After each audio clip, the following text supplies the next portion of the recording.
So, you're an AI OFM or an OnlyFans manager trying to break into AI. You've tried posting on threads, but no matter what you do, you post it at 0 to 10 likes and barely move. Not to worry, because in this video, I'll show you exactly how I scale accounts to 100k plus views and how you can do the same to kickstart your growth. Here's some proof straight from my dashboard. And over the next few months, I'm rolling out a plan to hit 500k views per month per account. Now, quick disclaimer, if you can't stay focused for the next few minutes, this probably isn't for you, and growing a business requires focus. And if you can't finish this video, you won't be able to finish the work. But if you stick with me, I promise by the end of the video, you'll have a clear, actionable step to hit your first 100k views this month.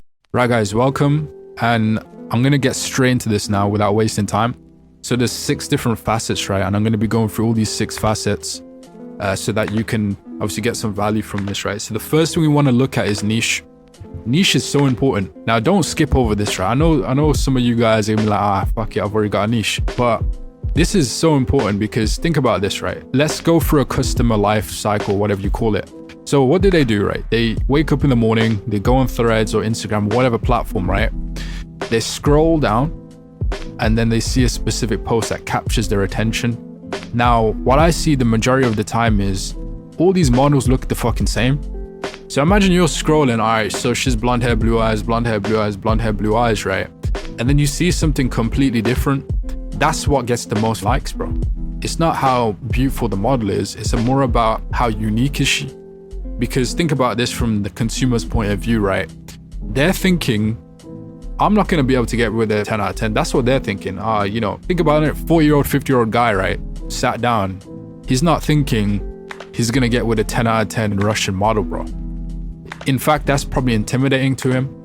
So what you want to do is you want to make the model approachable, right? And maybe have some sort of insecurity about her as well. It's like, because she has insecurities, she seems more human, right? You know, a lot of people nowadays in general public, everyone seems like they don't have any fucking insecurities. Like they present the best self, and that comes across as intimidating. Whereas if the model's vulnerable, it can seem natural and normal and authentic, right? So there's a few things, right? Ethnicity, occupation, high age, and obviously fantasy. This falls underneath, right? So ethnicity, I'll pick anything. Like you can have any obviously ethnicity, right? But I usually go with Asian, Black, Russian, or race as well, mixed race. Those type of ones, because it's just different right off the bat. After that, I go for occupation. Now, occupations are very good for storytelling.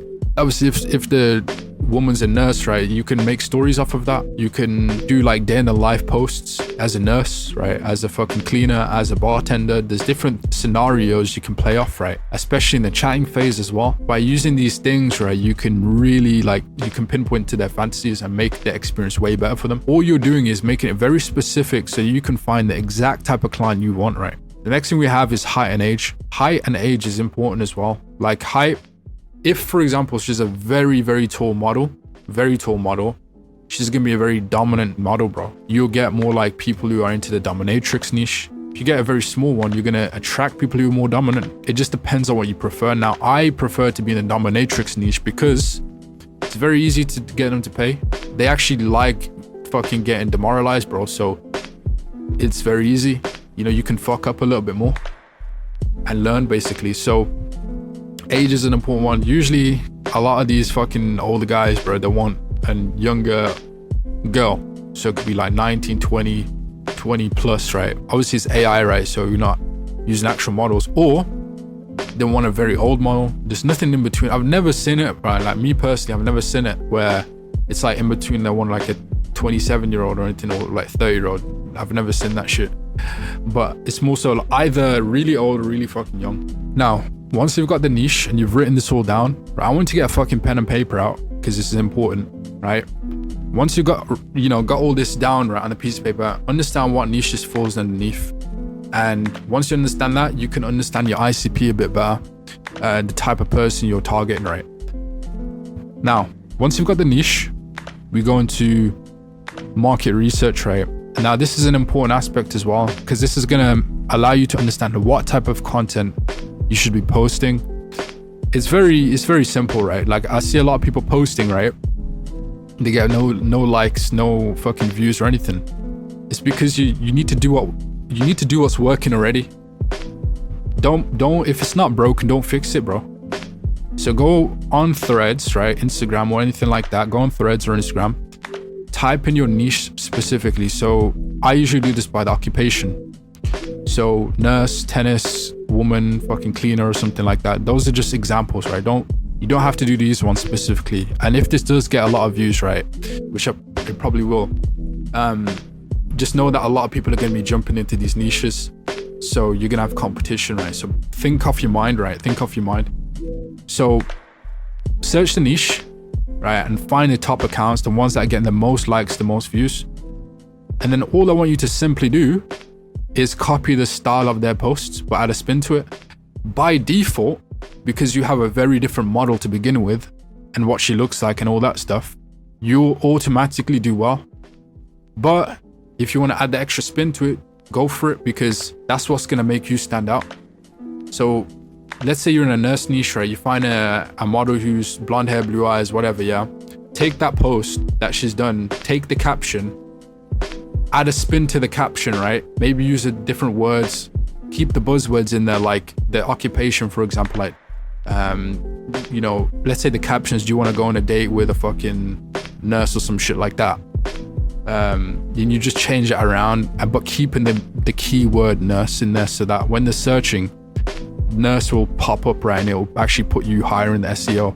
So once you've actually got 5 posts, right, that's when you're ready to go. And that's what I would usually recommend. Get 5 posts that are the top posts from your competitors and replicate them.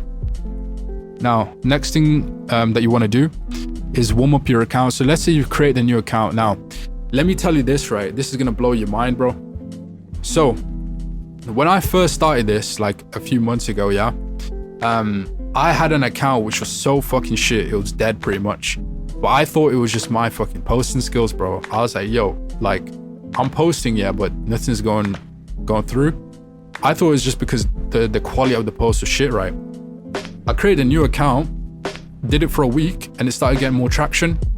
So right now, guys, if you're posting, yeah, what I'd recommend you do to begin with is create 3 accounts to begin with. 3 accounts, yeah? And warm them up at the same time and post on each one around the same time, right? And just discover which account pops off first. Now, there will be probably 1 or 2 accounts here that just fucks up completely and you don't get any views. But just have those backups there because it'll save you so much time. Like before, it just did not save. Like I didn't save any time whatsoever. I was just wasting time pretty much. So here's the actual warm-up process now. All in the first like 5 days or so, I want you to just use it as if you're using a normal account, right? Like you follow, like posts, follow, like posts, follow, like posts. Doesn't matter about obviously it doesn't matter about the quantity. Don't spam the shit, right? Don't spam it. But like just act like a normal human, right? Follow some people. Oh, I like that post. I'll like it. Oh, you know what? Let me comment on the post as well. You know what I mean? Something like that. Just be normal and human, right? And after around 5 days, once it's warmed up, after 3 days, post one post, right? 1 post only. Don't post any more or any less, right? 1 post that goes up, and then keep doing that each day until you get to this 7th day. Right? Obviously, it's not on here, but the 7th day, so like a week, and then you can do more posts, right? And then just slowly do more posts over time. I'd recommend, and me personally, I do 5 posts per day, and I've got it completely automated. I automate every single post, right? I don't have a VA to post for me. And the reason why I use automations is because I've increased the trust score already. So some people say don't use schedulers. I would say don't use schedulers to begin with. Like, don't use schedulers to begin with, because what will happen is it will just automatically pick up that you're using a scheduler, right? It's at the same time, there's no delay or anything like that, so that you can kind of see that it's automated behavior, right? But if you've posted for like 2 weeks solid, right? You posted for 2 weeks and it's built up that trust score, it knows that like you're a human, right? Then slowly integrate the automating sequences on threads, right? So next one, right? So after you've warmed up, you want to have an iteration sequence. And what I mean by this is you need to know like what posts are doing the best, right? And I've tracked everything on my tracker right here. So as you can see up here, I've got a tracker right there. And what I do is I track all of the progress of everything. And the reason why you need to do this is because if you just post the same thing, you're getting like some traction, but not enough. Then you're just gonna be stuck in an endless loop where you're getting less views. And you wanna be able to take it to the next level, right? So first things first, right? You're gonna create 5 of the replicate posts that I told you about before. So you've done your market research, you've created 5 posts that's similar to the ones that are of the top model in your space, right? You want to post them over a course of 7-day period, right? 7 to 14-day period, right? Then you want to find out the 1 to 2 posts that went viral and have gotten decent feedback, right? And look for commonalities, right? Once you've found the best one, the best 2, create 5 different variations of the 1 to 2 viral posts, right? And do this over and over and over and over until you get you get something so solid that you like every detail is just like stimulating them essentially. That's what you want to do, and that's the iteration process. That's how you make your content better, right? You want to understand what gets them to stop their scroll and what gets them to engage, right? Everything on the post should get them to engage or do some sort of like, comment, reshare, something like that. So that's the process for iteration. The next stage is obviously the daily schedule right now. If you are targeting like, let's say the French population or like UK, US, like it's going to be specific to like your time zone. Obviously I would go for the US. Like just US is much better than all, like everything else, like 100%. So I'll tailor my daily schedule around that. And I usually post an hour before peak times, right? So you want to be catching them in the mornings, like 8 a.m. I post. So it's automated, right? Obviously I don't post it exactly at 8 a.m. I have like a delay feature where it delays it for like a few minutes. And it's like a randomizer as well. So it's like it could be 8 a.m. plus 8 minutes on there. You know what I mean? So it's kind of randomized, but post 1 hour before peak times, right? Because you want to basically catch the tide before the tide comes in. So if you know like surfing, or like you don't want to be catching the wave, yeah, when the wave is like looking like a fucking tsunami, bro. You want to catch the wave when it's like small, like, it's just coming in, because then you can get traction, right? It's the same thing with this. Like you want to be catching the wave when people are not really posting as much, right? So you want to just catch it just before peak hours when people are most active, but less people are posting. That's how you can get a head start, right? That's how you can get more views. Because here's what Threads done, right? Threads does this. If your post doesn't do well within 30 minutes, it's not going to go viral at all. If it doesn't get a decent amount of engagement, because they want more engagement over like views and shit like that, and like likes. If it gets engagement, comments, all that stuff, and you see that within 30 minutes, it's more likely to go viral. That's the schedule. Copy this down. Obviously make it different as well. Like test it out for yourself, right? Because for everyone it's not going to work, right? For me personally it works, but for everyone it could work a bit differently. So test this out yourself and see what works for you. Now lastly, we have automation route. I use make.com. So make.com is what I use to automate, and I have posts going out, and it took me around like 2 weeks to create this whole system. But I've post completely scheduled and automate out.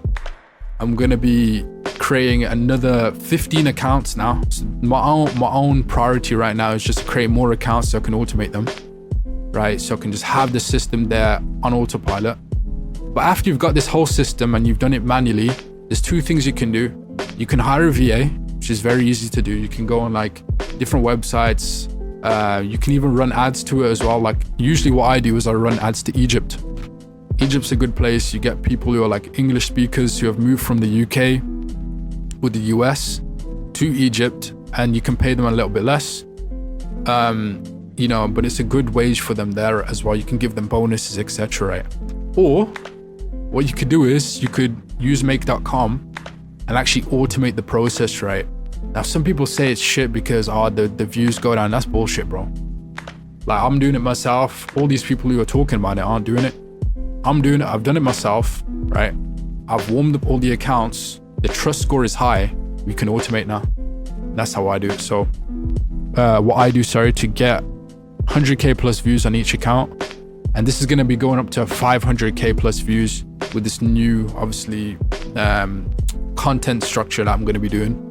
Obviously, I'm going to be documenting that over some time, but yeah, I think that's all you need to know. That's all you need to do to get more views and more subscribers through.